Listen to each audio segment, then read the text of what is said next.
네, 여러분, 안녕하십니까.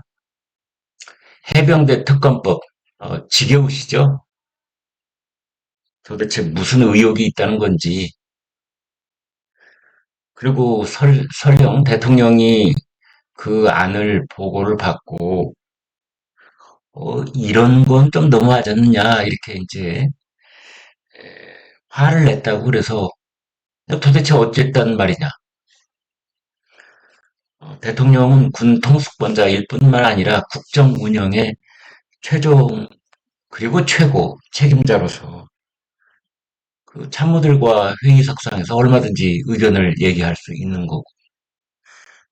이제 그런 건데 그것을 지금 이 사건이 터진 것이 작년 7월이고 1차 조사 결과가 경찰청으로 이제 넘어간 것이 8월 초고 뭐 이런데요. 그때부터 따지면 지금 벌써 얼마입니까?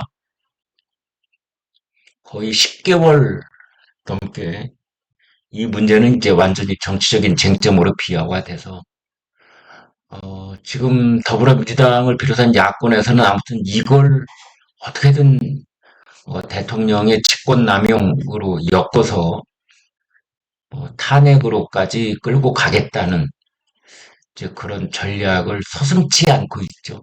서슴지 않는다는 말이 정말 하나도 과할 정도가 아니라는 생각이 듭니다. 그래서 아무튼 이제 야권에서 특히 이제 이재명 민주당이 대통령을 압박하는 여러 가지 수단들이 있는데 그중에서 첫 번째로 놓이는 것이 이제 지금 국면에서는 최상병 특검법이고 거기에 연루된 여러 가지 의혹들이 있는데 이제 그중에 일부는 지금 얘기를 하고 있고 또 지금까지 알려지지 않은 아무도 말하지 않은 그런 내용들도 있습니다. 지금까지 아무도 말하지 않은 내용 그걸 가지고 여러분하고 이제 저도 할 얘기는 좀 해야 되겠습니다. 여러분께 말씀을 좀 소상하게 드리겠습니다. 그리고 이제 야당에서는 뭐 김건희 특검법 이걸 가지고 또 다른 압박 수단을 삼으려 하고 있고 뭐 이렇게 순차적으로 정치적으로는 매우 복잡하게 얽혀 있는데요. 여기 이제 관련된 인사들을 몇 사람 이제 꼽을 수가 있지요. 야당이 지금 최종 타겟으로 삼고 있는 윤석열 대통령, 윤 대통령의 7월 31일 그 오전에 있었던 회의석상에서의 발언, 그리고 이제 이종섭 당시 국방장관과의 통화, 이게 뭐 1차적인 지금 그 촉발점이 되고 있지 않습니까? 통화가 있었다는 건 지금 다 인정하고 있는 그런 상황이니까요. 그러니까 핵심 관련 인물 이렇게 꼽으라면은 당연히 윤 대통령이 첫 손으로 꼽을 수밖에 없는 거고요. 그다음에 이제 이종섭 국방장관, 그리고 지금까지 현직을 유지하고 있는 김계환 해병대 사령관, 쓰리스타입니다. 그리고 당시에 이제 그 홍수로 인한 그 실종 민간인을 수색 작업을 했던 거기에 동원된 우리 군 병력, 그 병력이 소속되어 있는 해병대 1사단 사단장. 그러니까 이 총괄적으로 그 실종 민간인을 수색하는 그 총괄 작전의 총책임자는 아니었어요. 그러니까 해병대 1사단의 병력이 거기에 동원됐다 뿐이지 그거는 이제 육군 쪽에서 수색 작업은 총괄 지휘를 하고 있었던 겁니다. 그러니까 임성근 해병대 1사단장은 휴하의 장병들이 그 민간인 실종자 수색 작전에 동원이 되기는 했지만 작전 지휘 개선상에 있는 사람은 아니었습니다. 그렇지만 이제 자기 그 휴하 장병들이 가 있기 때문에 그 현장에 그 1사단장이 가서 현장도 둘러보고 또 보좌관하고 뭐 이런저런 얘기도 하고 뭐 이제 그런 기록들이 다 낱낱이 남아있는 겁니다. 그 다음에 이 사건, 그러니까 그 익사 사고가 벌어진 이후에 해병대 내부에서 이제 조사단을, 그때는 수사단이라는 말을 썼는데 사실은 말이 정확하지는 않지요. 왜냐하면 군은 사망 사건에 관한 한 수사권이 없기 때문에 조사단이라고 해야 옳은데, 당시에는 왜 그런지는 모르겠는데 아무튼 수사단이라고 했고, 그 수사단에 박정훈 어, 대령, 박정훈 대령이 그 수사단장이었습니다. 이제 그래서 지금 여기에 거론될 수 있는 인물은 대통령, 국방장관, 해병대 사령관, 해병대 수사단장, 이제 이런 인물들이 핵심적 등장인물이라고 볼 수가 있습니다. 어, 아무튼 지금까지 나오지 않는 얘기를 말씀을 드린다면, 처음으로 이 사건, 아무리 지겨우시더라도요. 왜냐하면 이게 지금 대통령을 흔드는 야당 쪽의 그 가장 중요한 무기 중의 하나로 계속 굴러가고 있기 때문에 그렇습니다. 처음 드리는 말씀은 당시에 그 임성근 투스타, 우리나라의 별 2개짜리 투스타 사단장급은 한 135명에서 150명 뭐 그 사이에 있습니다. 이제 이 사람들은 뭐 보직이 좀 복잡하게 움직이기 때문에 어느 시점을 딱 꼬집어서 몇 명이다 이렇게 말할 수는 없는데, 대략 그 정도 숫자라고 보시면 됩니다. 3스타 군단장급, 그다음에 사령관, 이제 이런 3스타는 35명이 있는 것으로 그렇게 지금 파악해 볼 수가 있겠고요. 그다음에 이제 군에 입문한 사람의 그 최종 계급, 정말 군인으로 일생을 그 투신한 사람들에게는 이제 이게 그러니까 법관으로 치면 대법관이라고 볼 수 있는 포스타, 이 사람들은 7명이 있습니다. 참모총장급이다 이렇게 볼 수가 있는데, 그래서 사실은 투스타 별 2개짜리에 대한 어, 군 군무원이나 군 가족분 또는 군 장교님들에게는 죄송합니다. 제가 2개짜리 이렇게 말하는 건 매우 부적절하다고 생각을 합니다. 그냥 말 다시 하겠습니다. 투스타 소장급 장성들이 이제 150명 가까이 있기 때문에 대통령이 그 개개 투스타 사단장급 장성들을 기억하지는 못할 거라고 저는 추정을 합니다. 네. 그런데 그 당시에 그 임성근 해병대 1사단장의 거취, 그러니까 직무 정지, 해병대 사령부로 복귀 명령, 예를 들면 당장 어깨에 붙은 계급장을 떼어내는 것은 아닌데요. 군에서는 가장 중요한 것이 명예입니다, 여러분. 명예.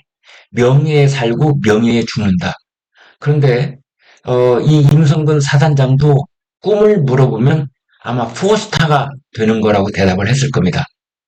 그런데 해병대에서는 올라가면 3스타가 사령관이 그게 마지막 종착역이잖아요.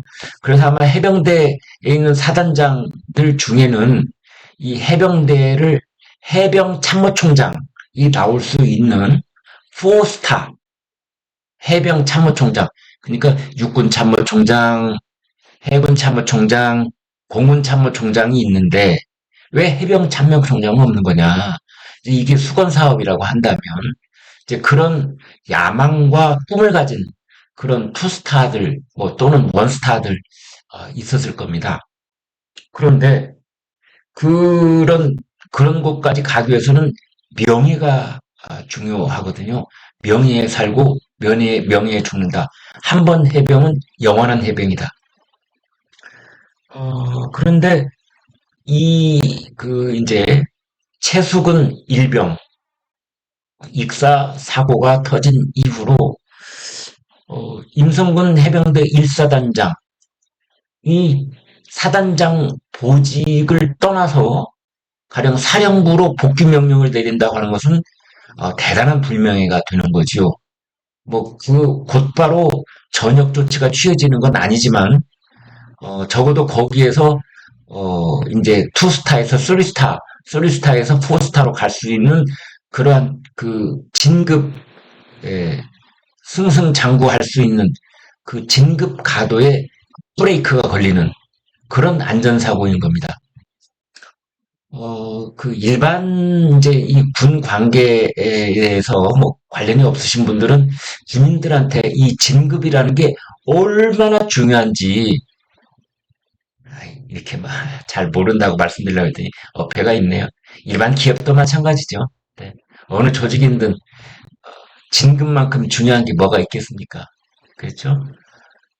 자기가 받는 연봉, 보수, 이것보다도 더 중요한 것이 진급인 것이지요. 어느 조직이든 그 진급은 다 있는 거 아니겠습니까? 그런데 그게 더 강한 조직이 이제 군인이들이다. 그들 장교들이다. 이렇게 볼 수가 있는데 사실은 안전사고가 일어나면은요. 가령 예컨대 연대장들이 이제 그 대령 장교들인데 안전사고 일어나면은 이제 바로 별을 달 수 있는 진급 대상자 명단에서 바로 보류가 되거나 누락되는 경우가 너무나 많기 때문에 특히 진급을 앞두고 있는 그런 사람들은 우리가 상상할 수 없을 만큼 안전사고에 크게 신경을 쓰거든요. 아무튼 이제 그래가지고 그 임성근 해병대 1사단장이 당시에 말이죠. 이제 갑자기 그 사단장직을 떠나서 사령부로 복귀하는 그런 조치가 취해지고 그 최종 확정은 아니어도 이제 본인도 그런 줄 알고 짐을 싸고 뭐 그런 상황이었습니다.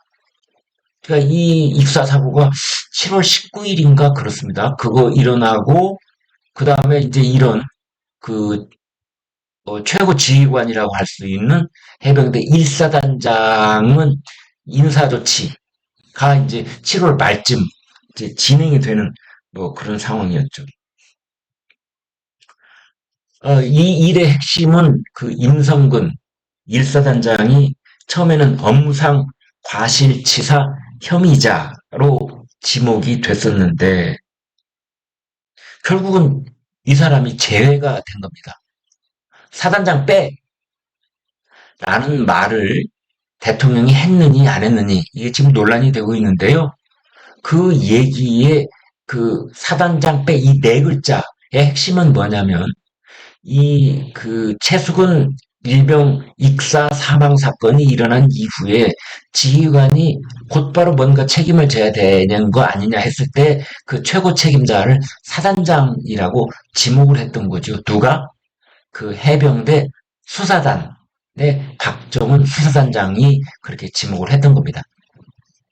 이제 여기에는 여러분께 말씀드리지 않았던 기가 막힌 일들이 있습니다. 거기에는 뭐 그 수단장 그 사단장이 자기가 실종 그 수색 작업에 그 지휘 개선상이 있지도 않았으면서 무리하게 수색 작업을 지시 명령을 했다라는 게 다 있습니다. 지금 그 조사 기록에는요.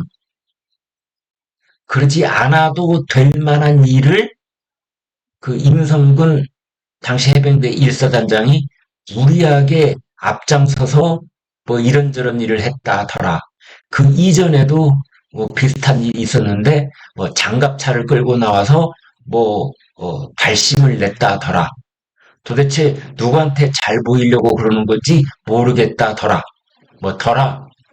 카더라 통신들이 있는데 이제 그런 것들은 그 임성근 당시 사단장이 이른바 진급 또는 해병대의 앞날에 대해서 그 야심도 있고 의욕도 있고 그런 인물이었던 것 아니냐라는 것과 함께 이제 이렇게 그 해병대의 위상을 높이고 자기의 명예를 이제 점수를 좀 얻을 요량으로 무리한 지휘를 해 왔다더라. 뭐 이런 얘기가 사실은 있었습니다. 이제 그러던 차에 해병대 1사단의 일병 한 사람이 민간인 실종 수색 작업 중에 사망하는 사고가 터지자 이제 그런 일들이 막 줄줄줄줄줄 뭐 이 사람도 얘기하고 저 사람도 얘기하고 이제 이런 거지요. 그래서 그 임성근 이제 해병대 1사단장이 결국 과실치사 혐의자로 됐다가 제외가 됐는데 그때 그때 이종섭 국방장관은 무슨 역할을 했느냐. 특히 그때 이종섭은요, 해외 출장을 코앞에 두고 있었어요. 그러니까 해외 출장을 코앞에 두고, 뭐 이렇게 말씀드리면 죄송합니다만, 이제 한 나라의 국방장관이 어떤 예하 부대의 어떤 병사 한 사람이 불의의 사고를 당해서 이제 불귀의 계기 됐다고 하더라도 그 일 때문에 국방장관이 크게 뭐 어마어마하게 휘둘리거나 이렇게 되면 또 안 되는 일 아니겠습니까? 그런데 아무튼 이종섭 당시 국방장관이 임성근 사단장 출근 문제, 휴가 문제 이런 것들을 세세하게 챙긴 정황이 지금 드러나고 있습니다. 아까 말씀드렸지만 국방장관 입장에서 본다면 참모총장급 4스타가 7명, 군단장급 3스타가 35명, 그렇게 합해도 거의 50명 가까이 되는 겁니다. 그런데 2스타, 1스타까지 합하면 수백 명이에요. 그 수백 명 장성급들을 다 출근했느냐 안 했느냐, 휴가를 갔느냐 안 갔느냐 이런 것까지 챙긴다고요? 이거는 이종석 국방장관을 짓누르고 있는 그 누군가의 어떤 압박이나 압력이 있었던 것 아니냐. 이렇게 추정을 하는 게 자연스럽거든요. 근데 그런 것들이 지금 드러나고 있습니다. 아무튼 박정훈 해병대 수사단장의 그 조사 결과를 경북경찰청에 이첩을 했는데 그걸 보류를 시키고 그걸 또 회수를 시키고 이런 급박한 조치들이 이루어질 때 이때 이종섭 국방장관이 임성근 사단장의 거취 문제를 거듭 언급할 이유가 있었느냐? 이게 이제 문제의 핵심이거든요. 거취 문제는 조사가 끝나고 그 다음에 이첩을 했느냐 말았느냐 이게 워낙 급박하게 돌아오고 있었기 때문에 그거가 다 끝난 다음에 해도 늦지 않았는데 임성근 거취 문제를 그리고 임성근의 휴가 문제를 더더군다나 국방장관이 해외 출장을 코앞에 두고 있는데 그런 거에 매달렸다는 정황이 속속 드러나고 있는 겁니다. 이제 이런 조사 결과는 그 국방부에 있는 군사법원 쪽에서도 일부 정보가 나오고 있고 또 하나는 공수처, 공수처가 이종석 국방장관 지금 수사하고 있고 또 소환해가지고 조사했고요.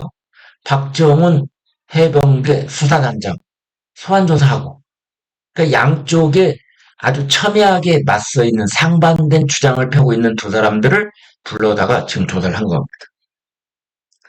그래서 당시에 대통령실 그리고 국방부 쪽의 핵심 인물들의 통화 그러니까 대통령하고 국방장관이 통화를 3번을 할 정도면 여러분 이렇게 해보셔야 됩니다. 대통령과 국방장관이 통화를 3번 했으면 뭐 두 사람만 통화하고 끝났다? 천만의 말씀입니다. 그 밑에 있는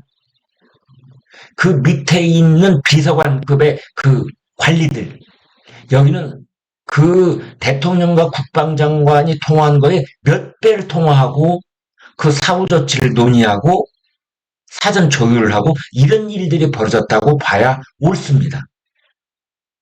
그리고 그것들을 또 지금 다 드러나고 있고요.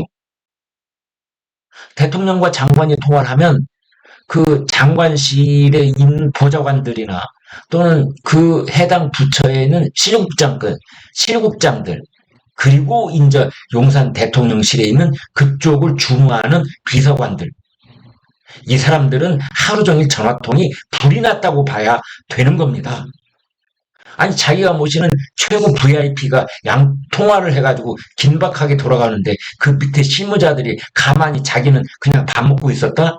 상상할 수 없는 일입니다. 이미 드러나 있습니다, 다. 이미 조사 발표가 나와 있습니다. 이제 그래서 당시에 김계환 사령관 휴대폰 지금 확보돼 있죠? 그 다음에 임성근 휴대폰 역시 확보돼 있습니다. 어떻게 보면 이렇게 보시면 됩니다. 지금 공수처가 알고 있는 것을 다 말하고 있는 게 아니다. 상당 부분은 확보된 상태로 가지고 있다. 그래서 용산 대통령실이나 국방부나 혹은 여의도에 있는 정치권에서 나오고 있는 반응, 국민 여론 이런 것들도 다는 아니지만 부분적으로 살피면서 조금씩 얘기를 하고 있다. 이렇게 보여집니다. 아무튼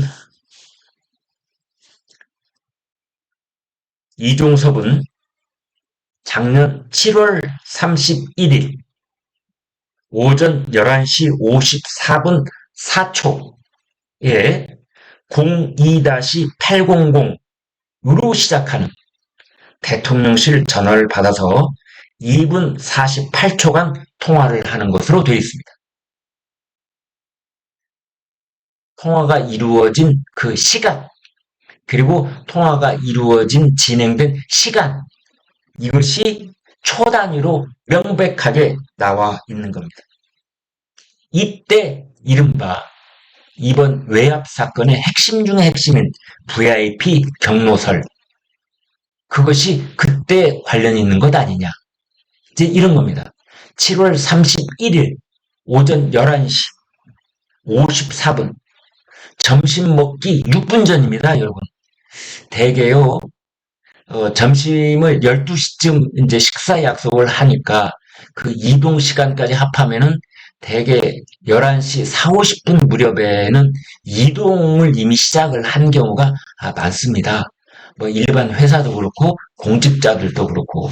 그런데 대통령이 11시 54분에 장관한테 전화를 했다는 것은 그 앞서서 있었던 회의 결과를 놓고 그 결과에 따라서 대통령이 국방장관하고 통화를 한 것이 아니냐. 이제 이런 의심들이 나오고 있는 것이죠. 그러니까 7월 31일 오전 11시쯤부터 국가안보실 회의에서 윤석열 대통령이 직접 그 회의를 주관을 하고 이제 거기에서 그 해병대 수사단 초동 수사 결과를 보고를 받고 회의를 했겠죠. 거기에서 혐의자로 임성근 1사단장이 포함된 사실을 거기서 보고를 받은 거죠. 아마 제가 처음으로 여러분께 이제 드리는 말씀입니다. 아마 대통령은 미리 여기에 대한 사전 정보가 있었을 가능성도 있습니다.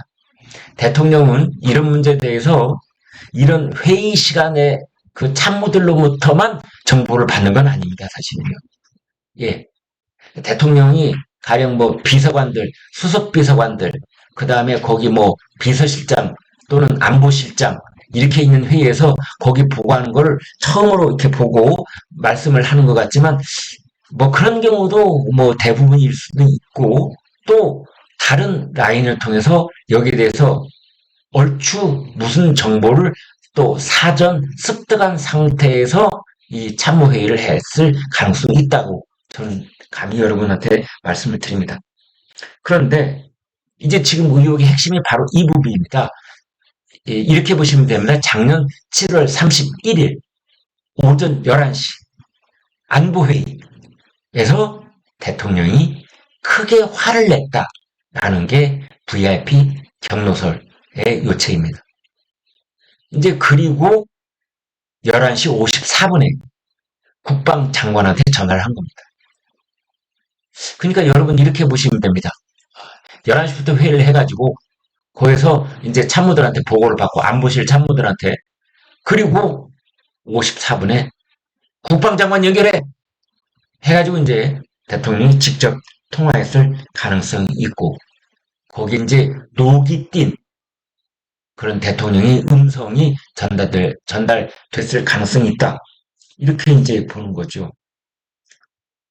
이 전화가 끊기고 난 다음에 아까도 말씀드렸다시피 대통령과 장관의 전화가 끊긴 다음에 박진희 국방부 장관 보좌관의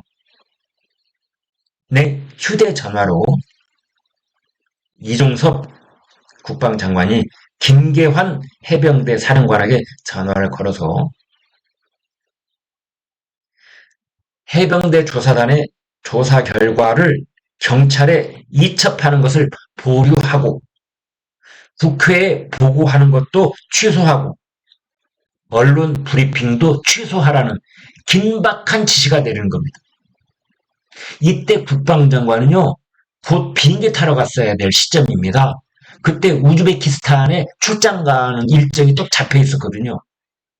그런데 점심시간이 다 돼가지고 국방장관이 우즈베키스탄 출장, 그때 가서 출장 가서 무슨 일을 해야 되는지 그 출장 준비는 옷만 갈아입는 게 출장 준비가 아니거든요. 가서 누구를 만나고 어디를 가고 그때 무슨 발언을 해야 되고 무슨 협정을 맺으면 뭘 맺어야 되고 뭐 이런 복잡한 그런 사람들 보고 받아야 될 것들이 국방장관으로서는 한두 가지가 아닌 겁니다. 놀러 가는 게 아니잖아요. 그렇다면은 그런 급박한 상황 속에서 국방장관이 대통령실로부터 전화를 받고 그리고 국방장관이 내 전화로 하면 안 되겠는걸 하고 군사보좌관 지금 아까 제가 말씀드렸지 않습니까? 박진희 야 박 보좌관 전화 1이 돼. 그 전화로 왜 자기 전화를 안 하고 보좌관 전화로 합니까? 보좌관 전화로 김기현 사령관한테 전화를 걸어서 김사령관 어 이렇게 아무튼 그 군사 보좌관 휴대전화로 해병대 사령관에게 전화를 걸어서 경찰 이첩 보류하라, 국회 보고 취소하라, 언론 브리핑 하지 마 이런 지시를 내립니다. 그리고 또 전화를 합니다. 이종석 국방장관이 그러면서 뭐라고 하느냐? 임성근 출근하라 그래. 임성근 해병대 1사단장을 출근하라고 또 지시를 하는 겁니다. 아니 도대체 당시 이종석 국방장관은 용산 대통령실로부터 누구로부터 뭐 대통령 전화라고 지금은 다 보도를 하고 있습니다만 뭐 통화가 됐다는 것만 있고 누구였는지 제가 그냥 일방적으로 특정하지는 않겠습니다만 대통령일 것으로 저는 그냥 일단 추정을 한다 이렇게 말씀을 드리겠습니다. 그런데 한나라의 국방장관이 용산 대통령실에서 전화를 받고 11시 54분쯤 숨가쁘게 지시를 내리고 있었던 겁니다. 숨가쁘게. 야 경찰청이 넘어간 거 보류해. 야 경찰청에 넘어간 거 취소시켜. 야 그리고 뭐 언론 브리핑 그것도 하지마. 국회에 보고한다고 하지마. 아 그리고 전화를 끊었겠죠. 다급하니까. 그리고 다시 몇 분 뒤에 전화를 해서 그리고 임성근이 출근했어.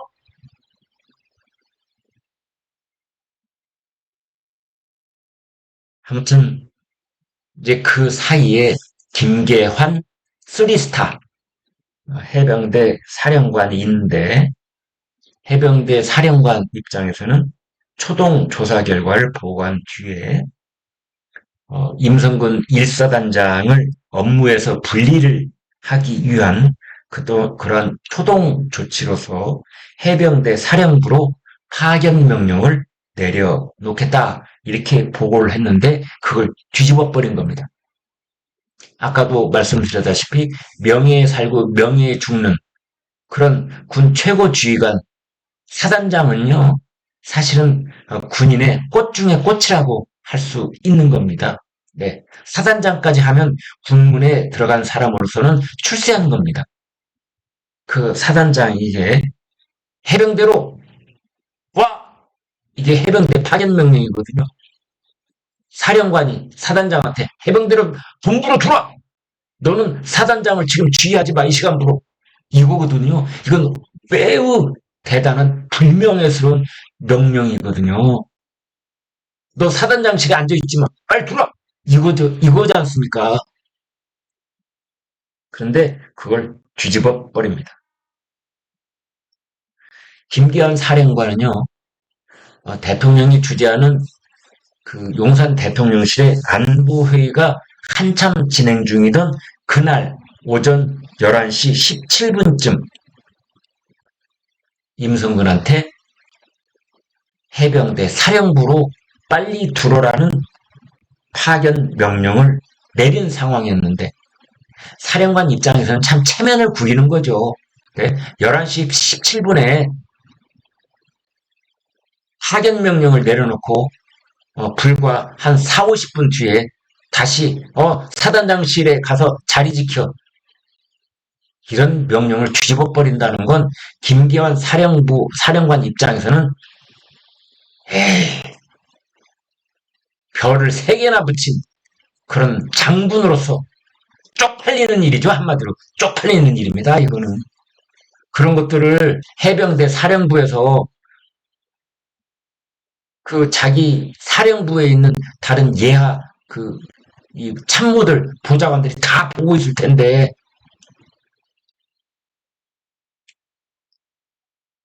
그런데 이때 임성근 사단장 입장에서는 이제 죽탕질팡하고 얼마나 숨가쁘게 움직였겠어요. 용산 대통령실에서 뭔가 긴박한 얘기들이 막 흘러나고 있는데 예? 해병대 사령부로 파견하라느니 빨리 들어라느니 아니 그 자리를 지키라니 왔다 갔다 하니까 본인 아이디어였는지 아니면 아직까지 알려지지 않은 그 누구로부터의 전달받은 아이디어였는지 모르지만 낮 12시 54분에 휴가를 냅니다. 이 점심시간이에요. 점심시간. 얼마나 긴박했으면 12시 54분에 휴가를 내는 겁니다. 군인은요, 휴가를 가도 휴가 명령에 따라서 휴가를 가고 복귀를 해도 휴가 명령에 따라서 복귀를 하고 모든 군인은 계급 고하를 막론하고 일거수일투족이 형식상 명령에 따라서 움직이는 겁니다. 그런데 12시 54분에 휴가를 냈습니다. 이종섭 국방장관 우즈베키스탄 출장을 앞두고 오후 1시 30분 그러니까 작년 7월 31일 그 긴박했던 오후 30분에 긴급 현안 회의라는 걸 엽니다. 국방장관이 우즈베키스탄 비행기 타러 가는 시간이 지금 임박해 있는데 긴급 현안 회의라는 걸 해요. 현안이 뭘까요? 작년 7월 31일 현안이 뭐였을까요? 회의를 열었으니 여기 참석한 사람들이 많겠죠. 이제 그 사람들이 만약 이번에 특검법이 통과가 되면은 그 사람들이 이제 다 특검에 나와서 이제 다 증언을 하게 되는 셈입니다. 그때 국방장관이 우즈베키스탄 출장도 잠시 잊어버린 듯 긴급하게 현안회의를 주재를 했고 그 자리에서 임성근 사단장 문제를 논의를 했다. 이런 거지요. 그런데 이 회의가 1시 반부터 시작됐다고 하잖아요.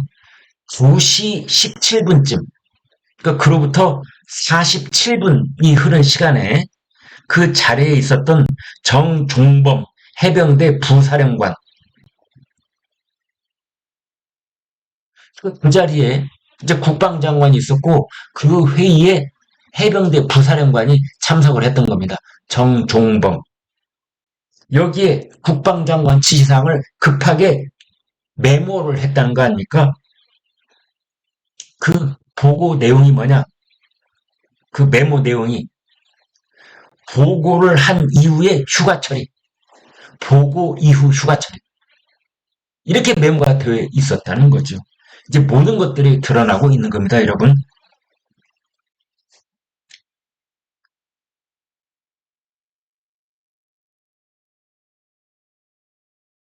그래서 이제 국방부에서 회의를 마치고 이제 정종범 부사령관이 사령부로 복귀를 이제 자기 승용차로 복귀를 하던 오후 2시 47분 이때 아까 말씀드린 국방장관 그 군사보좌관 박진희로부터 그 군사보좌관으로부터 연락을 받습니다.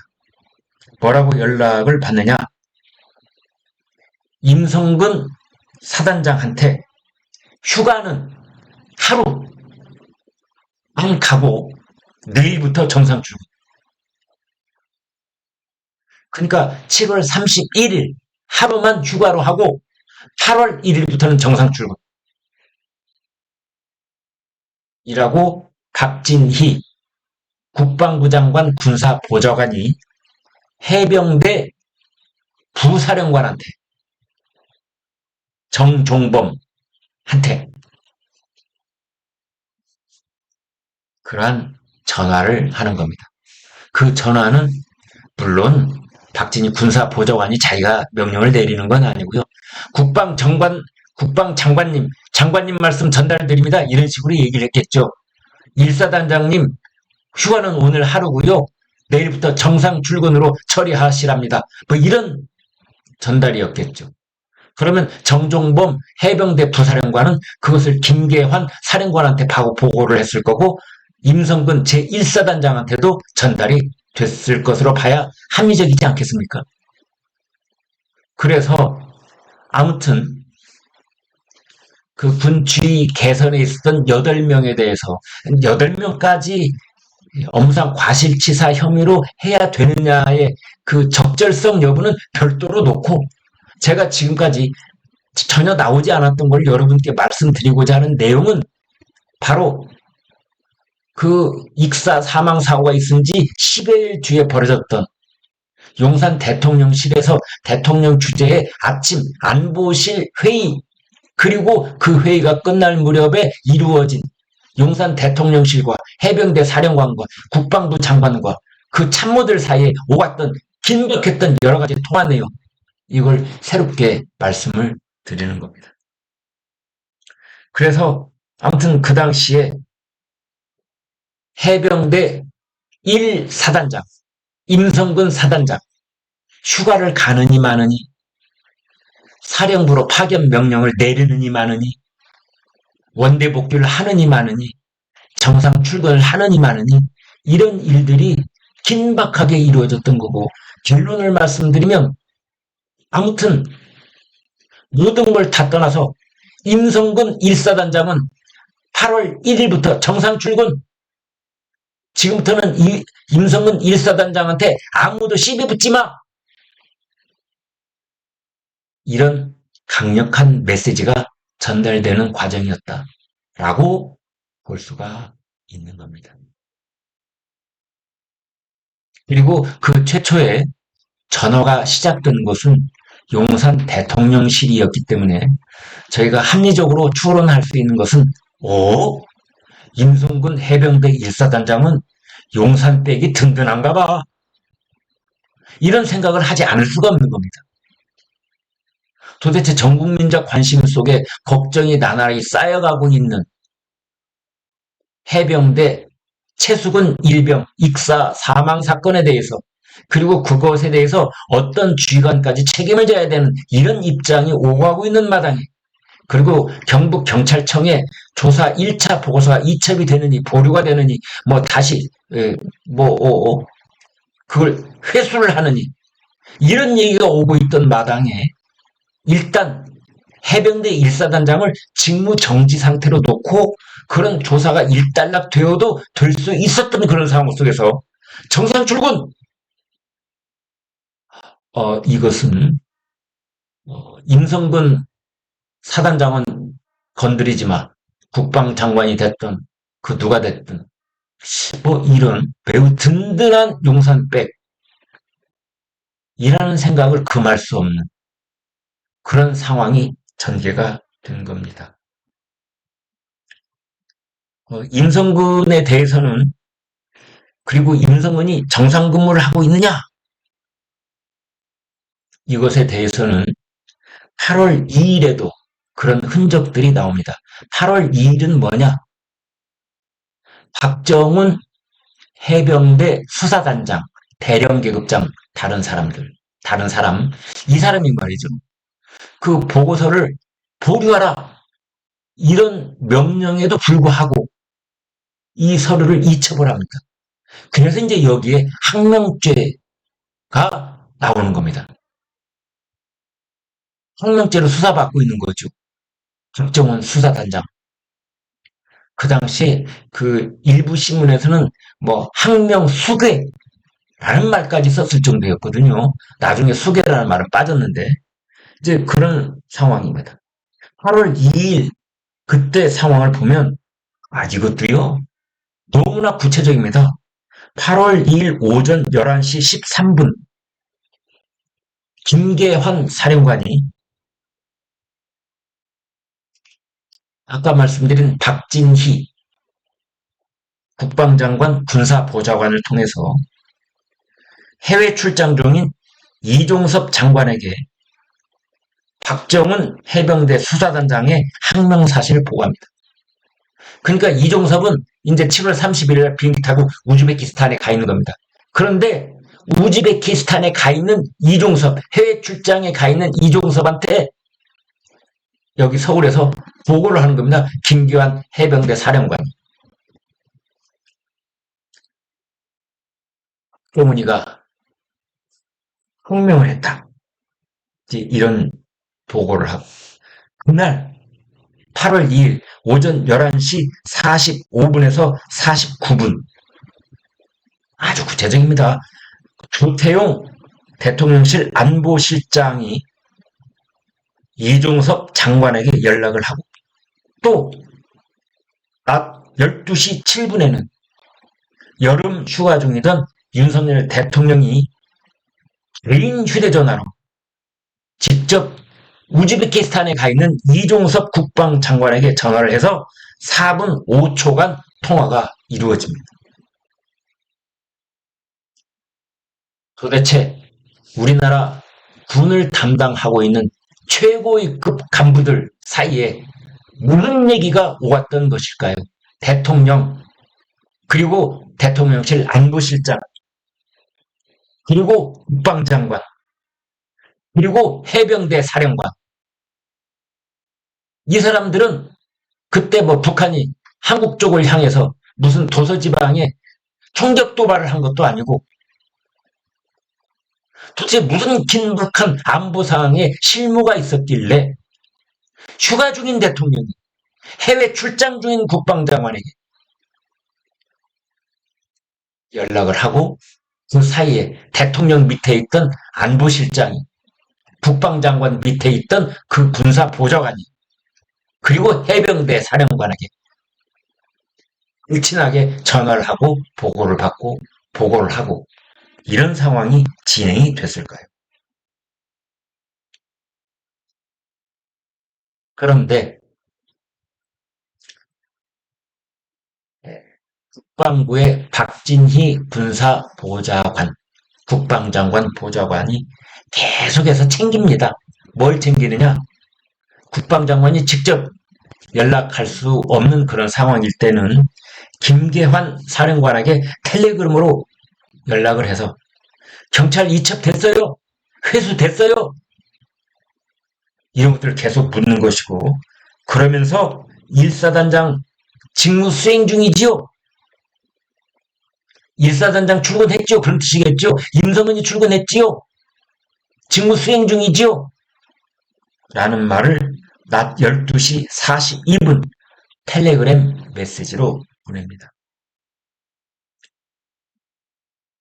아무튼 그때 그러니까 용산 대통령실과 국방장관과 해병대 사령관 이 사람들의 관심은 최수건 일병 사망 사건의 진위 여부를 밝히는 문제라든지 또는 거기에 누가 어떤 혐의로 포함됐느냐 이거보다는 임성근 1사단장이 출근을 했느냐 안 했느냐 정상적으로 자기 자리에 복귀를 했느냐 안 했느냐 여기에 온통 쏠려 있다는 느낌을 지울 수가 없는 겁니다. 아무튼 정상적이라면 이때 박정훈 수사단장을 때려잡기 위한 노력이 집중돼야 될 시기였어요. 왜냐하면 박정훈 대령, 박정훈 수사단장은 국방부로부터 경찰청에 이첩하지 말라는 지시에도 불구하고 그걸 이첩을 했기 때문에 국방부가 발칵 뒤집힌 상황이었거든요. 따라서 우리가 합리적으로 추론을 해본다면 이종석 국방장관이 됐든 대통령실의 안보실장이 됐든 이종석 국방장관의 군사보좌관이 됐든 그 누가 됐든 오로지 박정훈이 누구야? 이놈의 지금 어디 있어? 야 이놈의 신병 확보해야 되는 거 아니야?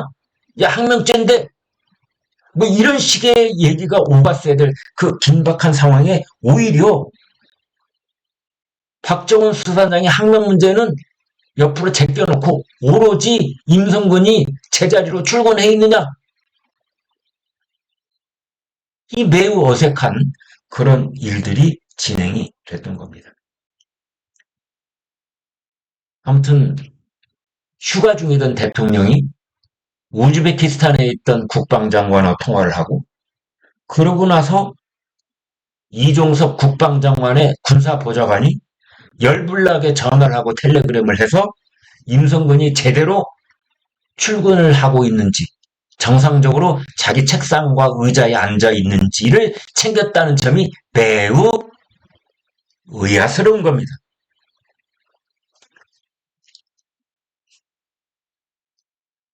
여기에서 처음 여러분께 드리는 말씀이 또 있습니다. 박정훈 수사단장은 그럼 입을 딱 다물고 있었느냐? 그렇지 않습니다. 이런 일이 있었던 7월 31일과 8월 2일 사이에 있었던 8월 1일 김계환 사령관이 참석한 저녁밥 머무는 자리에서 박정훈이 이런 말을 합니다. 임성근 사단장의 사촌 동생이 검찰 검사다. 그래서 그쪽 라인을 통해서 구명 로비를 하고 있다라는 의혹을 제기를 하는 겁니다. 그러니까 해병대 수사단장인 박정훈 입장에서는 대통령도 검찰 출신이잖아요. 그런데 임성근의 사촌 동생이 검찰 고위 간부이기 때문에 그쪽 라인을 통해서 혹시 용산 대통령실 쪽으로 구명 로비를 했을 가능성이 있지 않느냐라는 얘기를 박정훈이가 8월 1일 날 저녁밥 먹는 자리에서 김계환 해병대 사령관한테 했다라는 겁니다. 이런 얘기를 그러면 지금 어떻게 우리가 알게 됐느냐? 박정훈 대령이, 박정훈 당시 해병대 수사단장이 군검찰 조사에서 이렇게 말하는 겁니다. 임성근의 사촌 동생이 지청장으로 있다. 검찰에서 꽤 높은 직책인 거죠. 지청장으로 있다. 여러 차례 같이 근무하면서 호영호재하는 사이였다. 그러니까 박정훈하고 임성근의 사촌 동생하고 호영호재하는 사이였다.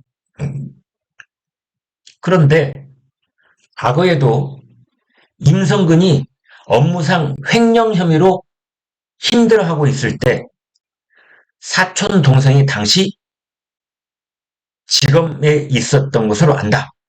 땡땡 지검에 있었던 것으로 안다. 임성근이 본인을 구명하기 위해서 사촌 동생에게 부탁한 것이라고 추정해 말한 적이 있다. 그러니까 임성근 해병대 1사단장은 업무상 횡령이 됐든지 아니면 안전사고로 자기 휴화 부대에 병사 한 사람이 목숨을 잃는 사건이 있든지 이런 일이 벌어지면 뭔가 조명 로비를 했을 가능성이 있다. 그런데 그 중에 하나가 사촌 동생인 검찰 간부를 통해서 이런 걸 했을 가능성이 있다라는 얘기를 이제 박정훈 해병대 수사단장은 얘기했고 또 다른 쪽의 얘기가 있었습니다, 여러분. 군 인권센터에서 4월에 기자회견을 한 적이 있는데 그 자리에서 이런 말이 나왔습니다. 국방장관이 장성급 장교 한 사람의 보직 문제를 해결하기 위해서 해외 출장길에 휴가 처리 지침과 출근 상황까지 자세하게 반복해서 챙긴다는 것은 군 조직 특성상 있을 수 없는 일이다. 임성근이 특정인에게 본인을 구명하기 위한 로비를 진행했다는 강한 의심을 낳는다고 주장을 했습니다. 그러면 군 인권센터에서 말하는 임성근이 이른바 구명을 하기 위해서 자신의 구명을 하기 위해서 로비를 했다는 그 군 인권센터의 표현에 의한 특정인 누굴까요? 이건 사촌 동생일까요? 아니면 또 다른 제3의 인물일까요?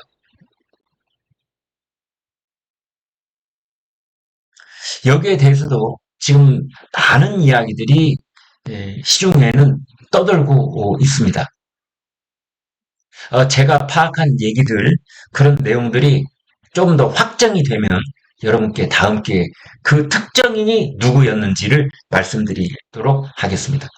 아무튼 여기까지 드린 내용은 그 작년 7월 말, 8월 초 이 무렵에 임성근 1사단장이 자신이 휴화 부대의 그 병사 한 명의 익사 사망 사건으로부터 자신이 어떤 진급상의 이 불이익을 당하는 일을 없도록 하기 위해서 여기저기 로비를 했을 가능성, 이 지금 강력하게 제기가 되고 있고, 그러한 그 로비를 했던 사람들을 이제 특정인이라고 부를 때 그 사람이 두어 사람 지금 얘기가 돌아다니고 있고 그 중에 하나는 사촌 동생까지 얘기가 나왔다라는 점까지 말씀을 드리겠습니다.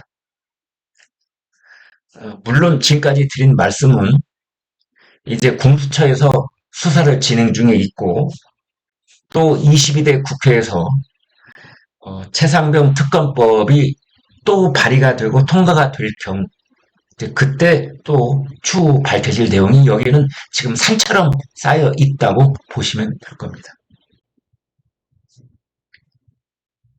아무튼 최근 이제 공수처 수사 과정에서 확인된 진술 자료 등으로 대통령실이 그 범위와 내용이 특정되지는 않았지만 개입했을 정황이 자꾸만 짙어지고 있는 만큼 임성근이 매우 특별하게 취급됐다라는 그 배경이 드러나고 있는 셈입니다. 그러니까 다른 사단장, 다른 투스타 같은 경우라고 우리가 그렇게 보편적으로 말할 수 없는 매우 특별한 그런 취급을 받았다. 임성근은 이제 이런 얘기가 되겠습니다. 공수처가 지금 김계환 휴대폰 확보하고 있죠. 그 다음에 임성근의 휴대폰도 확보한 것으로 그렇게 알려져 있습니다. 그래서 지금 공수처는 임성근도 곧 소환 조사를 하겠다 이런 건데요. 저 같은 입장에서는 당장 부르면 되지. 또 이것도 또 뜸을 들이나 이런 생각 드는데 아무튼 공수처 입장에서는 아마 대외적으로 관련 그 실력자들을 좀 그 움직임 같은 거나 반응을 살펴보는 그런 시간을 갖고 있다. 이렇게 볼 수 있겠습니다. 아무튼 임성근이 이제 이런 거지요. 자신의 거취 논의에 대해서 상부의 의견을 전달하거나 들은 것이 있는지를 확인할 가능성도 있다. 라고 오늘 연합뉴스는 보도를 하고 있습니다.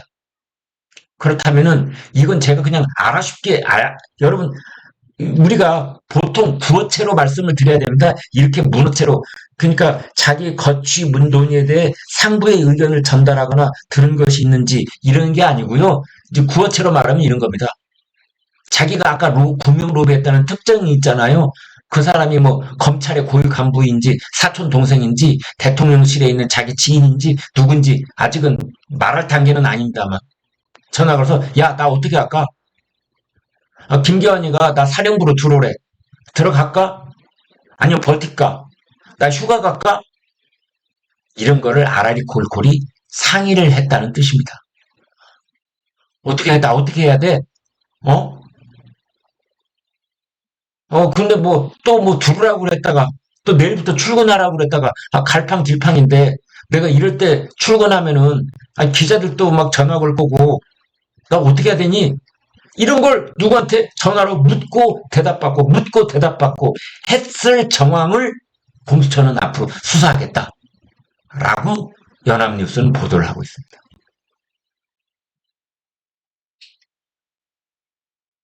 아무튼, 지금 이제 핵심적인 건 그겁니다.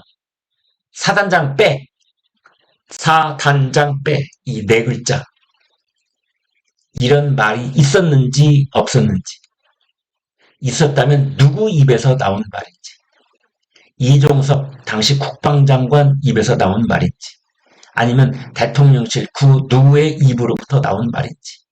아니면 그런 말이 없었는데 전달하는 과정 속에서 누가 그런 식으로 대통령실의 의견을 확대 과장을 했는 것인지.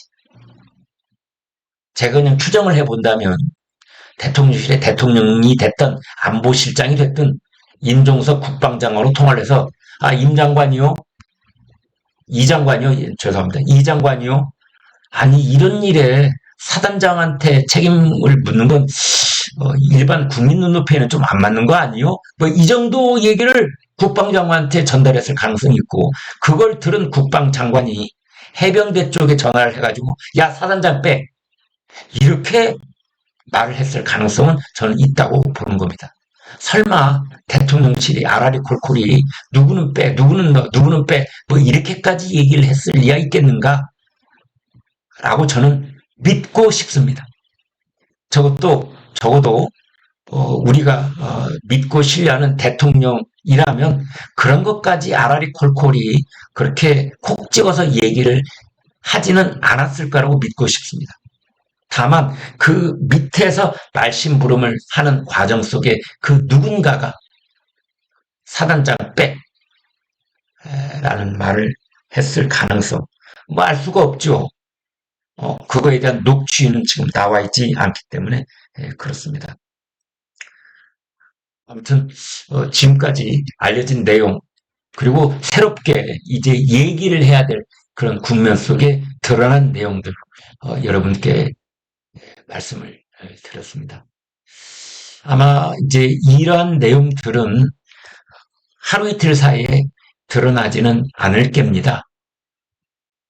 공수처 수사 지금 속도를 내고 있다 하니 이제 그 결과 지켜봐야 되겠고요. 그 다음에 만약에 야권에서 벼르고 있는 것처럼 해병대 특검법 새로 발의가 되고 대통령은 또 거부권 행사하겠죠. 이제 그러고 또 재투표가 이루어지면 그때 또 어떻게 될지 아무튼 이번 이 일을 중심으로 우리 정치권도 그렇고 우리 해병대도 그렇고 요지경 속으로 휘말려 들어가는 그런 상황인데 아무튼 오늘 마지막 질문은 이런 겁니다. 임성근은 왜 특별한 취급을 받았을까? 입니다. 네, 구독, 좋아요 부탁드립니다. 고맙습니다.